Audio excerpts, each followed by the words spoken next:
Shalom, selamat pagi, salam sejahtera buat kita semua. Kiranya kasih Tuhan selalu menyertai perjalanan hidup kita di hari yang baru ini. Kami mengucapkan selamat ulang tahun buat Bapak Ibu Saudara yang berulang tahun hari ini, yang berulang tahun kelahiran maupun yang berulang tahun pernikahan. Semoga kasih Tuhan selalu menyertai perjalanan hidup saudara, memberikan umur yang panjang, kesehatan dan sukacita. Untuk Bapak Ibu Saudara yang sedang menderita sakit, kami berharap dan berdoa kepada Tuhan, kiranya Tuhan memberikan kesembuhan buat saudara. Begitu juga buat Bapak Ibu Saudara yang sedang mengalami pergumulan hidup, tetaplah bersemangat dengan berharap kepada kuasa Tuhan. Sebab kuasa Tuhan pasti bisa memulihkan keadaan kehidupan saudara kembali. Bapak Ibu Saudara yang dikasihi Tuhan, sebelum kita mendengarkan firman Tuhan renungan hari ini, marilah kita terlebih dahulu memuji Tuhan kita dengan menyanyikan buku ND nomor 707 ayat 2.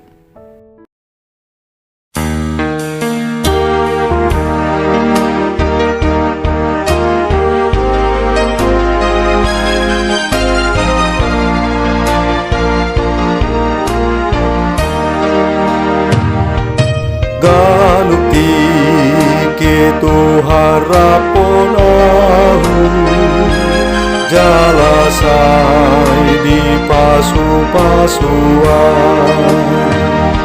sai di toguang molo madadu kalumu sujala monangan ai pargona satu dosa debataku saling mangaleho dame do tuakan na bojok rohai.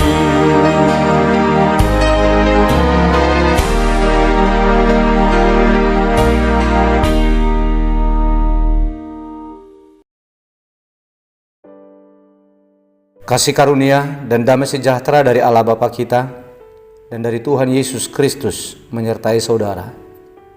Amin.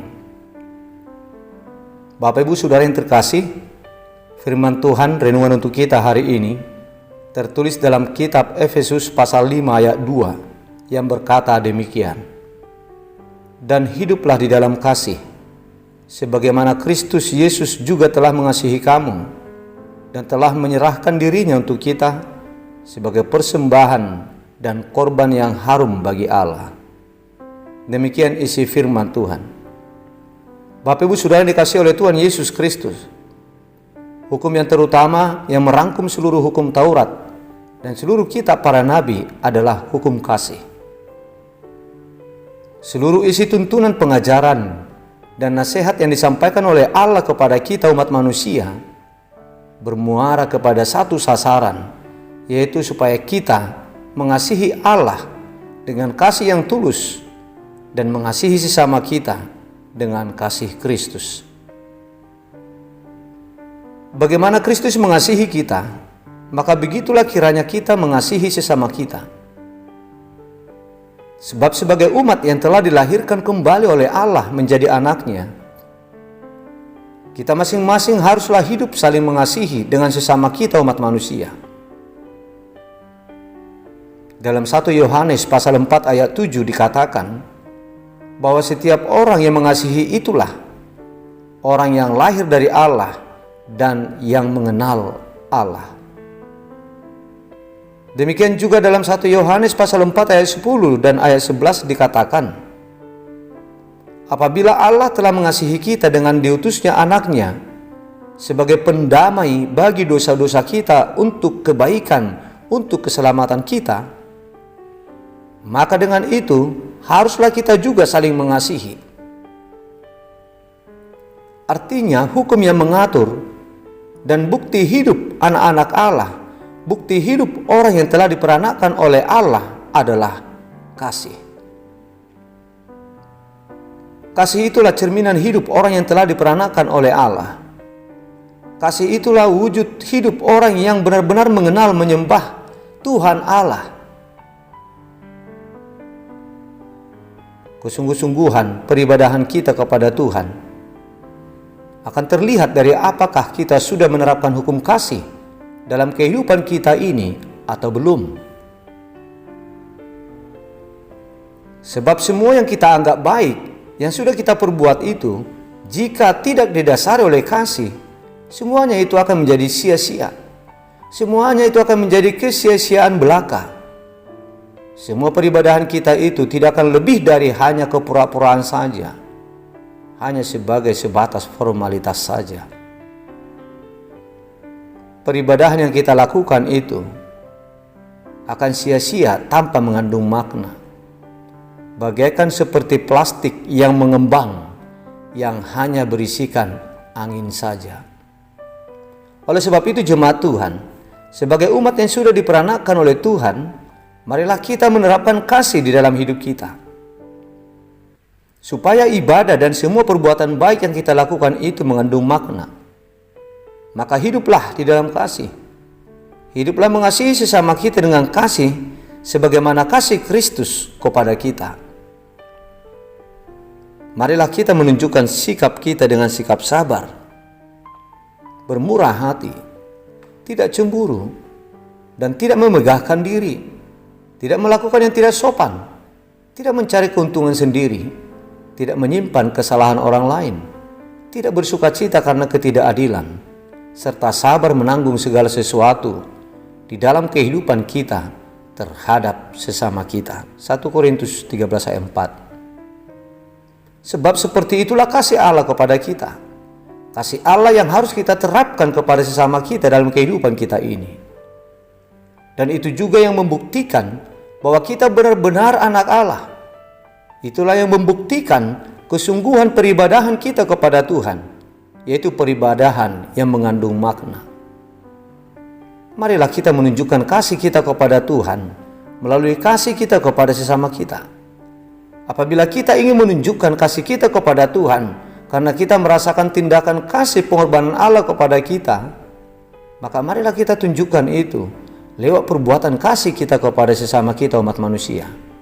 Karena itulah wujud nyata tindakan kasih kita kepada Tuhan Allah. Dalam kitab 1 Yohanes pasal 4 ayat 20 dikatakan, jikalau seorang berkata, aku mengasihi Allah, dan ia membenci saudaranya, maka ia adalah pendusta. Karena barang siapa tidak mengasihi saudaranya yang dilihatnya, tidak mungkin mengasihi Allah yang tidak dilihatnya. Wujud tindakan kasih itu adalah perbuatan yang mendatangkan kebaikan bagi sesama, bukan untuk mencari keuntungan. Kebaikan hanya untuk diri sendiri. Bertindak untuk membangun hidup orang lain, bukan untuk meruntuhkan. Sebab kasih itu adalah tindakan pengorbanan untuk kebaikan sesama kita. Siap berkorban perasaan, berkorban dengan waktu, tenaga, materi, dan yang ada pada diri kita untuk membangun hidup sesama, untuk kebaikan sesama kita. Kita harus mengasihi sesama kita seperti wujud kasih Tuhan kepada kita. Itulah wujud kasih yang dituntut oleh Tuhan, yang harus kita lakukan kepada sesama kita umat manusia selama kita hidup di dunia ini. Jadi kita mengasihi sesama kita itu bukan karena mereka sudah mengasihi, karena mereka telah berbuat baik kepada kita. Bukan juga karena menginginkan balasan dari mereka. Sebab yang benar itu adalah kita mengasihi sesama kita karena kita mengingat kasih Tuhan kepada kita, mengingat nasihat Tuhan kepada kita untuk mengasihi sesama. Itu sebabnya dikatakan dalam 1 Yohanes pasal 4 ayat 19, supaya kita mengasihi sesama kita, karena Tuhan telah terlebih dahulu mengasihi kita. Oleh sebab itu Bapak Ibu jemaat Tuhan, marilah kita masing-masing meminta kepada Tuhan, supaya Tuhan menanamkan dan memampukan kita menerapkan kasih-Nya terhadap sesama kita umat manusia. Dan marilah kita berusaha untuk menerapkan kasih Tuhan kepada sesama kita, kita harus berusaha. Sebab kasih itulah inti dari semua aturan dan hukum kehidupan yang telah disampaikan oleh Tuhan kepada kita untuk kita lakukan bersama. Amin, marilah kita berdoa. Bapa kami yang di sorga, Bapa yang kami sembah dan yang kami muliakan, di dalam nama Tuhan Yesus Kristus Tuhan kami. Kami mengucap syukur kepadamu ya Bapa, atas perlindungan, berkat dan kehidupan yang telah Engkau berikan kepada kami hingga saat ini. Terima kasih Bapa, Engkau telah menyapa kami lewat firman-Mu hari ini, mengingatkan kami untuk hidup mengasihi sesama kami, seperti kasih-Mu kepada kami.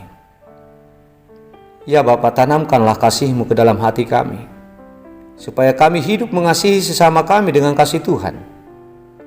Berikanlah kepada kami hati yang termotivasi untuk menerapkan kasih pengorbanan terhadap sesama kami, untuk mendatangkan kebaikan kepada mereka, seperti kasih pengorbanan yang sudah Engkau berikan kepada kami untuk mendatangkan kebaikan untuk kami. Ya Tuhan, kami berdoa untuk saudara-saudara kami, jemaat-Mu yang sedang sakit saat ini, yang dirawat di rumah sakit, yang dalam pemulihan di rumah. Terlebih Tuhan, untuk saudara kami yang sudah sakit menahun, sembuhkanlah mereka ya Tuhan, karena Engkaulah tabib di atas segala tabib yang berkuasa untuk menyembuhkan segala penyakit yang sedang mereka derita saat ini. Oleh campur tangan Tuhan, maka saudara kami umat jemaat-Mu akan beroleh kesembuhan. Ya Bapa, kami mengucapkan terima kasih atas berkat tuntunan dan perlindungan-Mu atas hidup saudara-saudara kami yang berulang tahun hari ini, yang berulang tahun kelahiran dan juga yang berulang tahun pernikahan. Engkau selalu setia menyertai dan memimpin perjalanan hidup mereka pada tahun-tahun yang sudah mereka lewati selama ini. Ya Tuhan, kami memohon perkenanan hati Tuhan untuk selalu menuntun dan memberkati mereka dalam hari-hari kehidupan mereka di tahun yang baru yang Tuhan tambahkan kepada mereka. Berikanlah umur yang panjang, berikanlah kesehatan dan sukacita kepada mereka ya Tuhan. Ya Bapa, kami berdoa untuk bangsa dan negara kami. Keselamatan dan sukacita segala bangsa hanya ada di dalam tangan-Mu Tuhan.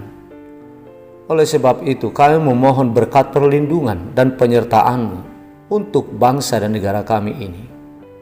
Selamatkanlah bangsa kami ini Tuhan dari segala tantangan, ancaman, mara bahaya yang datang dari luar dan juga yang datang dari dalam.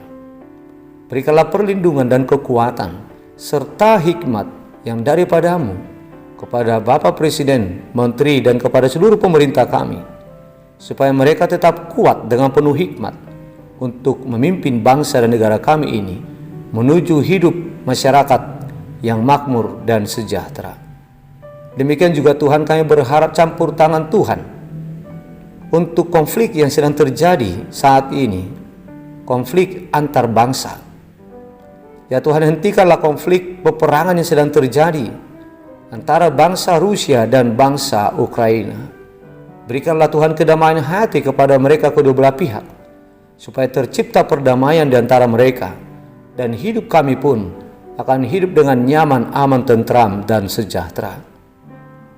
Ya Tuhan, lindungilah kami satu hari ini dalam menjalani hidup kami. Berikanlah kekuatan, hikmat, dan keselamatan kepada kami dalam melakukan pekerjaan dan aktivitas kami. Berkatilah hidup kami Tuhan, berkatilah pekerjaan dan aktivitas yang kami kerjakan satu hari ini. Lindungilah saudara-saudara kami, lindungilah keluarga kami, dan seluruh seisi rumah kami. Terpujilah nama-Mu ya Tuhan di dalam perjalanan hidup kami, dan kuduskanlah kami dari segala dosa kami, supaya kami berkenan di hadapan-Mu. Di dalam nama Putra-Mu yang tunggal, Yesus Kristus Tuhan kami, kabulkanlah doa kami ini. Amin.